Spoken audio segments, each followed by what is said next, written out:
Muchas gracias por la introducción, muchas gracias al comité organizador por invitarme a compartir con vosotros un tema que nos gusta tanto en Albacete. He de decir, para empezar la charla, que si tuviera que ceñirme a este título, actualización, las cosas nuevas en los últimos años, esta charla acabaría en 5 minutos, así que voy a ir un poco más allá y voy a aprovecharla para poder, a las personas que no están acostumbradas o formadas en hacer diagnóstico de muerte encefálica mediante la ultrasonografía, ver cómo se puede hacer paso por paso y lo fácil y accesible que es para cualquiera de nosotros que hacemos Doppler. Y segundo, para motivarnos como neurólogos, y vais a ver que hay varias razones por las cuales no solamente es recomendable el que esta técnica esté en nuestro centro, sino que el neurólogo debería tener un papel muy importante dentro de todos los procedimientos, no solo del diagnóstico, sino del proceso de donación en nuestro hospital. Sabemos todos que en España la Organización Nacional de Trasplantes hace que seamos absolutamente punteros en el número de donaciones que se hacen en nuestro centro en el mundo desde que esto se registra, y esto se ha mantenido así. Y solamente hay algún país europeo en el cual empiezan a acercarse las tasas de donación que España tiene. No solamente eso, sino que pues eso año tras año ha seguido creciendo, cada vez menos, porque cada vez digamos que tenemos menos posibilidades de optimizar este crecimiento en número de donaciones, pero sigue creciendo. Esta tabla acaba en el año 2013, pero os aseguro que los datos en 2016, esa tendencia sigue en crecimiento. Lo importante es que ese origen de pacientes donantes que clásicamente todos habíamos conceptualizado, que eran los traumatismos craneoencefálicos de accidentes de tráfico, año tras año afortunadamente están disminuyendo en función de las campañas de seguridad vial, mientras que cada vez son más los pacientes que proceden de patología cerebrovascular. Primer punto en el cual los neurólogos debemos estar ahí al quite, es decir, estar al tanto de nuestros pacientes que están en la planta, que se han complicado tanto por un proceso isquémico como hemorrágico y que muchas veces podríamos decir, tiramos la toalla, este paciente está de Dios, permitidme decirlo así, y nada, que se muera tranquilamente con la familia. Pues merece la pena tenerlo ahí siempre en la cabeza, que no está de más llamar, incluso aunque ya sabéis que aunque sea muy mayor, hay muchos potenciales donantes, llamar a críticos, porque igual es un paciente que puede ser un potencial donante, y de ahí surgen muchos más donantes en los centros en los cuales esto se tiene sistematizado. Pues bien, el hecho de que en España todo funcione tan bien proviene, entre otras cosas, es que está ricamente legislado desde hace varios años, todos los pasos que se tienen que dar, todas las cosas que tenemos que hacer para que se realice una donación. Y una de las cosas que está muy bien explicada es qué es la muerte desde el punto de vista legal y cómo tenemos que diagnosticarla en cuanto a la clínica y en cuanto a las pruebas complementarias, con un fundamento científico bastante bueno dentro de lo que es una ley. El primer concepto, que creo que todos conocemos, y es que no podemos referirnos a muerte cerebral con una traducción literal del inglés, en la cual sería, según esto, pérdida irreversible y completa de otras funciones cerebrales, sino que tenemos que darnos cuenta que tenemos que atender también a que tenemos que demostrar que esta pérdida irreversible tiene que afectar a todas las estructuras y, por tanto, también al tronco, y con ello debemos referirnos a muerte encefálica. Respecto de las definiciones de muerte que nos dan esta legislación, pues por supuesto está la muerte encefálica, en la cual conceptualmente está esta pérdida irreversible, en la cual mantenemos latido, pulso, respiración y temperatura, que nos permite que este paciente sea donante. El concepto de muerte encefálica no es demasiado antiguo, precisamente. Se empezó a sugerir a finales de los 60 y no tuvo demasiada trascendencia, nadie hizo demasiado caso a los grupos franceses.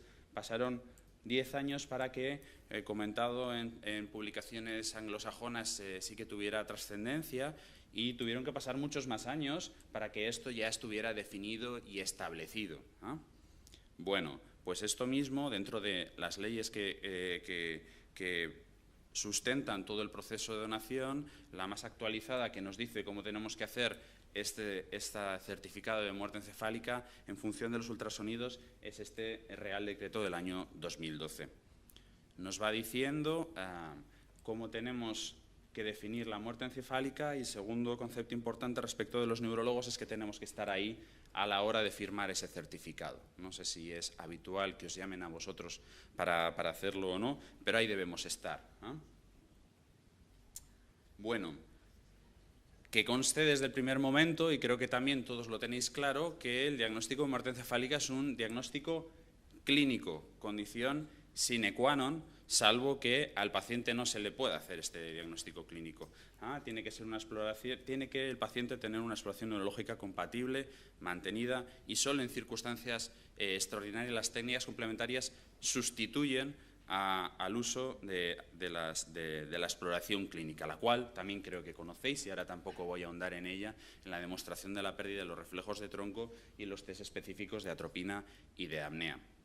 Esa exploración, y aquí viene la cosa, es que tiene que ser mantenida según diferentes criterios clínicos y el mínimo son 6 horas.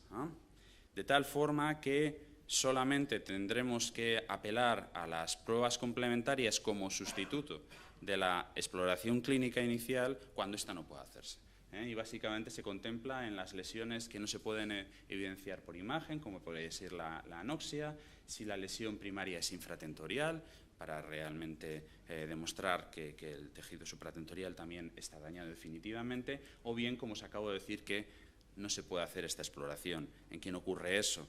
En aquellos pacientes en los cuales no les podemos explorar los reflejos de tronco porque ese traumatismo ha afectado a la cara, a los niños porque todavía no han desarrollado esos reflejos de tronco, a los pacientes expuestos a depresores del sistema nervioso central, a hipotermia, o a bien aquel que no toleraría hemodinámicamente los test que necesitamos hacer.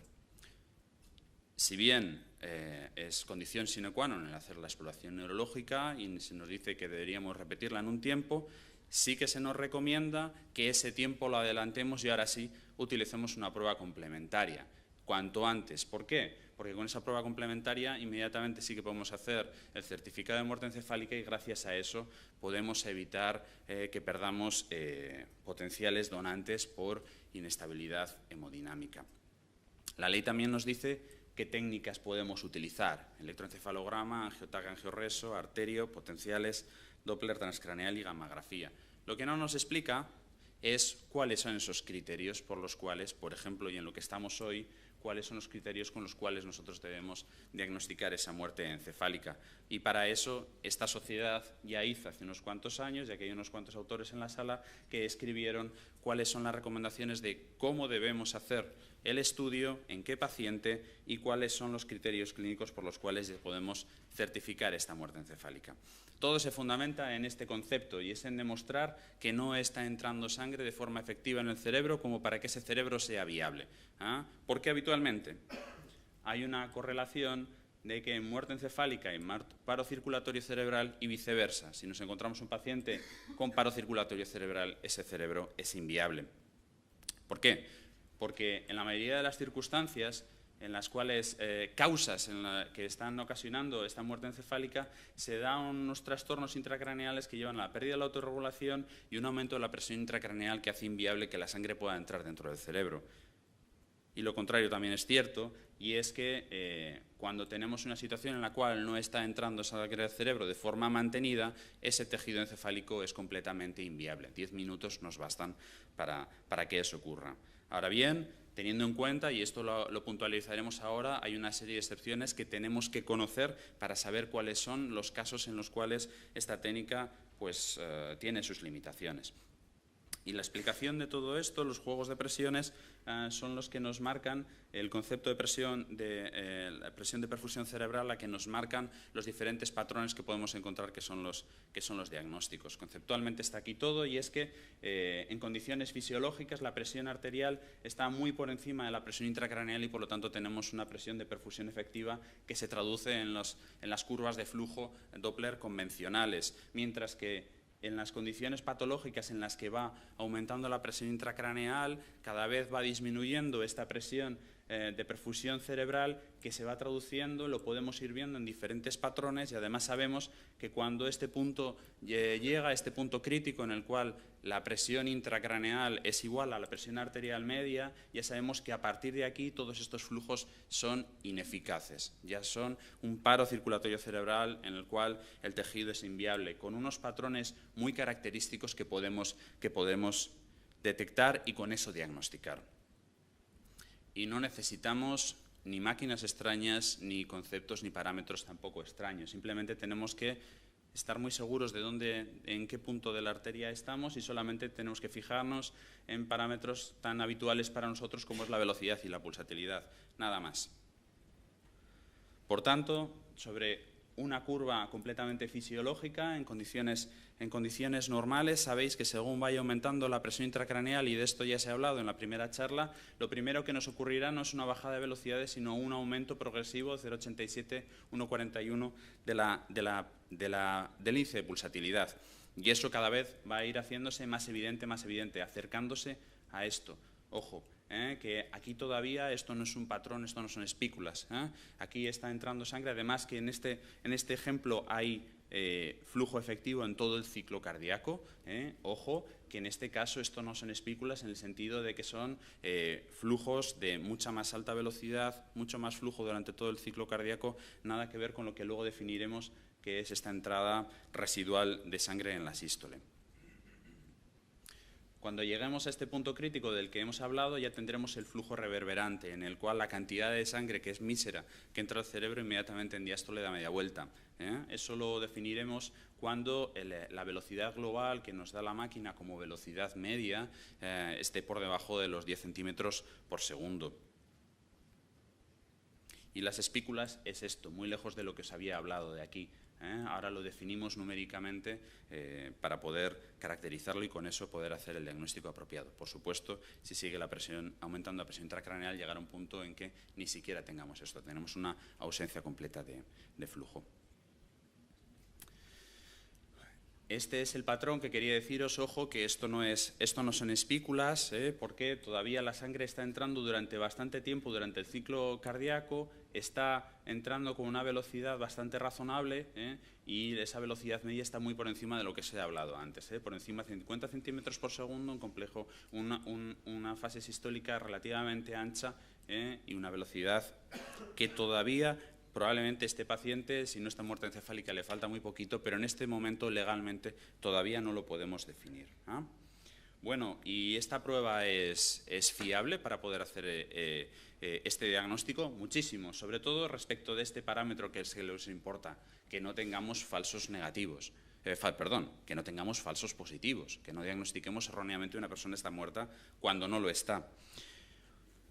No es un 100%, pero si disecamos de dónde sale este metaanálisis, solamente hay algunos artículos en los cuales se describen estos falsos positivos, y si nos vamos a la descripción nos dicen, en esos casos puntuales y anecdóticos, que un caso no cumplía realmente criterios Doppler y además se había hecho el estudio antes de que todavía cumpliera los criterios clínicos, y otros pacientes en los cuales había habido un aumento puntual muy corto en el tiempo de la presión intracraneal, que en ese momento sí que tenía esos patrones de paro circulatorio cerebral, pero que solo era puntual. Y además, con la tranquilidad que nos quedaría a todos de que, aunque esto no es un 99, en ese falso positivo es que todos esos pacientes en los cuales había sido puntual, tarde o temprano habían llegado a la muerte encefálica. Por lo tanto, aunque esto no es un 100%, a efectos prácticos sí lo es, si cumplimos todo lo que va a venir ahora en cuanto a la explicación de, bueno, a quién lo hacemos, cómo lo hacemos y cuáles son los criterios para diagnosticarlo.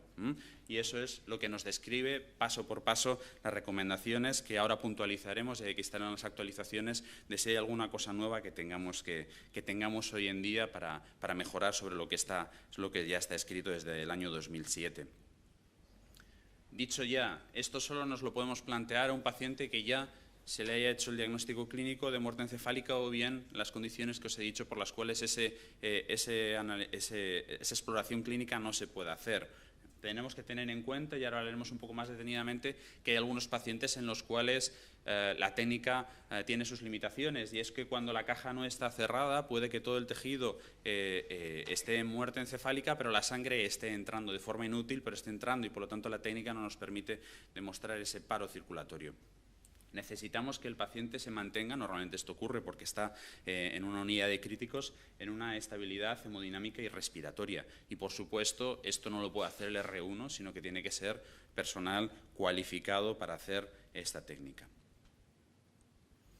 La máquina que necesitamos pues es la que todos tenemos en nuestros centros. No hace falta un equipo Doppler especial ni con ningún tipo de configuración ni software diferente al estándar. Con la sonda estándar, con una potencia cuanto más alta la pongamos mejor, sobre todo porque en algún paciente y con estas señales tan débiles a veces puede costar detectarlo, no solamente que esté por encima de 100, sino al máximo lo que dé la máquina. Eso sí, con un volumen de muestra pequeño, y para que no hagamos un diagnóstico erróneo. Por ejemplo, si no solamente tenemos un volumen de muestra grande, sino que si estamos en cerebral media estamos muy profundo, podemos encontrarnos una señal que falsamente se aleja y se acerca y tenga el aspecto de flujo reverberante, porque estamos detectando simultáneamente media y anterior.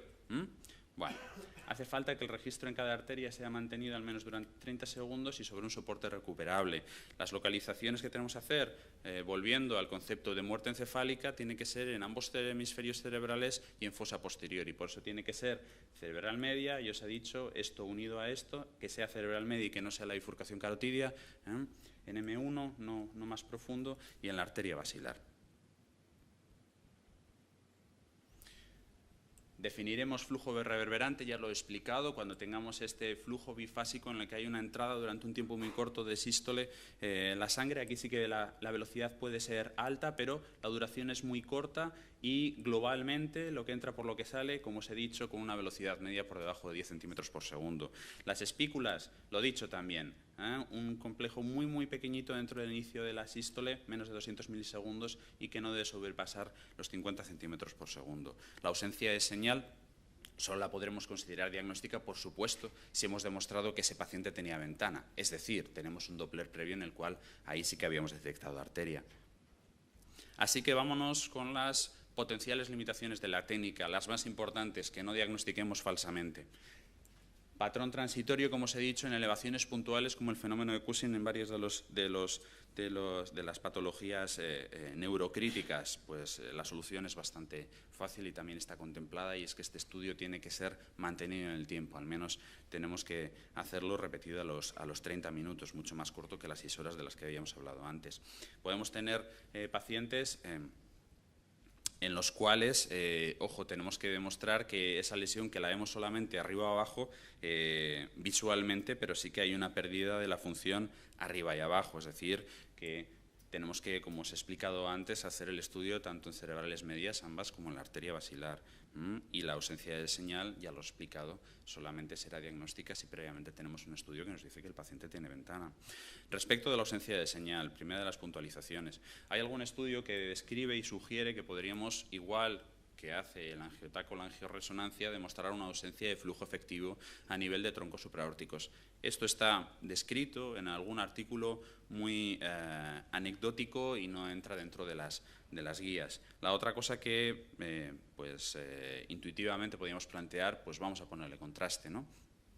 Esto es posible y está contemplado, pero solamente en un par de artículos. Básicamente, este artículo de compañeros de Palma de Mallorca, de la unidad en su UCI, en la cual pues sus números mejoraban ligeramente. Algunos pacientes en los cuales no tenían ventana, que eran pocos, pues se mejoraba con el uso de Sonoview, y estaba contrastado respecto al gold estándar, respecto a arteriografía, que en el estudio se describe que se hacía a todos los pacientes. En general, y lo que nos diría en nuestras guías hoy por hoy, es que deberíamos apelar a otra técnica diagnóstica.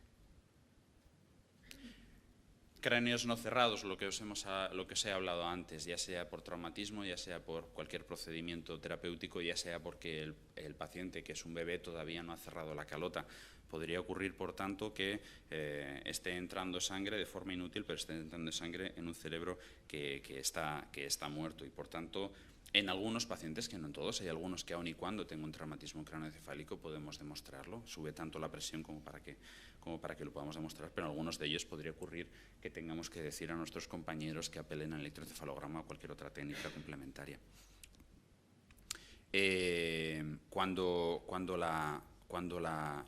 Esto también lo he explicado antes, como falso positivo, como falso negativo también es cierto, en algunas circunstancias puede ocurrir en la cual el origen de la lesión esté infratentorial y el daño no haya hecho que todavía se den los cambios circulatorios que nosotros podamos demostrar respecto del Doppler, y entonces tengamos que de nuevo apelar a otra técnica, y es lo mismo que pasa en la encefalopatía anóxica. En todo el rato estaba hablando de Doppler y me estaba refiriendo al Doppler transcraneal. Ya hemos estado diciendo que cualquier máquina, esta es la que ha estado durante muchos años en el Albacete, la más vieja de todas, a la hora de hacer el diagnóstico, la que mejor iba porque era analógica y tenía las mejores ventanas, por cierto. Ahora bien, muchos de vosotros lo que tenéis en vuestro centro es un dúplex, no es un Doppler transcraneal. Así que vamos a ello. ¿Qué es lo que dicen las evidencias, las guías y la experiencia propia? Empezando porque nuestras guías no contemplan el uso de dúplex. Y no voy a empezar por el principio, y ahora os voy a explicar por qué. Voy a empezar por deciros qué es lo que dicen las guías.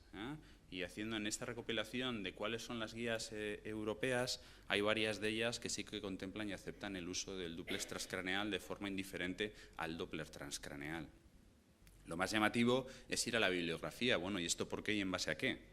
Pues solo he encontrado 2 artículos. No sé si alguno me puede ayudar en esto, a decir de dónde viene tanta vehemencia a la hora de utilizarlo. Probablemente será cierto, pero en cuanto a ciencia hay poco que lo diga. El artículo que os he contado antes, del uso de ecocontrastes, se hizo con un dúplex transcraneal. Tenemos 50 pacientes. Y el otro artículo que he encontrado ni siquiera estaba indexado en PubMed, que es un estudio ruso con 18 pacientes. No he encontrado nada más. Si alguien me puede decir algo más, os lo agradecería para tener un poco de apoyo espiritual respecto del uso del dúplex transcraneal en el diagnóstico de muerte encefálica. Y lo tercero es que desde que se me invitó a hacer esta charla, pues me he bajado siempre con el dúplex, las 2 máquinas, una al lado de la otra. Vamos a ver qué pasa. Pues la verdad es que, en honor a la verdad, siempre lo he podido encontrar exactamente lo mismo en el dúplex que con el Doppler, siempre. En cuanto a los patrones Doppler, que serían los que tendríamos que utilizar. Esto se correlaciona con lo que nos encontramos. He separado del vídeo, lo voy a volver a poner para explicaros. Pues si la sangre entra y sale, pues encontraremos azul-rojo, ¿no es así? Ojo que, obviamente, esto en algunos casos, y con una máquina buena como es la nuestra, puede costar bastante encontrarlo, porque acordaos que son velocidades pequeñas, etcétera, y las ventanas fallan. Aquí, en este caso de aquí, perdonadme, he tenido que bajar muchísimo el PRF para encontrar, y solamente en algún ciclo cardíaco, esto es ruido, he tenido que bajarle mucho el PRF y se mete de por medio mucho ruido, y solamente en algún ciclo cardíaco conseguía que viera algo en el modo color. ¿Vale? Pero sí, tampoco es que haya hecho 50 como los de Palma de Mallorca, pero todos aquellos en los cuales bajé el dúplex sabía exactamente lo mismo. Otra cosa que podemos hacer, ya que estamos allí, aunque normalmente ya es una fase demasiado avanzada, es que, bueno, pues podemos ver otra serie de hallazgos que ya hemos comentado esta mañana que el dúplex nos aporta, ¿no? Como es la dilatación de los ventrículos o los hallazgos de elevación de la papila, o bien ya no solamente el engrosamiento del nervio óptico, sino también el edema por debajo de la vaina, característico de que ese engrosamiento del nervio óptico es por hipertensión intracraneal. Esto es lo que hay, y en la medida que no hay más experiencia, bueno, pues dejo aquí a la audiencia o a las ONES si es el momento de que nos replanteemos estos cambios, adaptarlos o no, o bien incluso hacer un estudio de validación por el cual incluyamos el uso del dúplex en nuestra práctica clínica. Así que las conclusiones de mi charla, pues nada, que el neurólogo, y como os he querido transmitir, tiene que estar ahí en un papel importante a la hora de no solamente diagnosticar, sino en los procesos de donación de los pacientes de nuestro hospital, y que afortunadamente lo hacemos, al menos el diagnóstico, porque tenemos unas pautas legales y unas guías muy bien descritas y puntualizadas, detalladas de cómo tenemos que hacer este diagnóstico mediante ultrasonidos. Y que, bueno, pues hay pequeños cambios en la técnica que no están contempladas en nuestras guías. Y nada más, muchas gracias.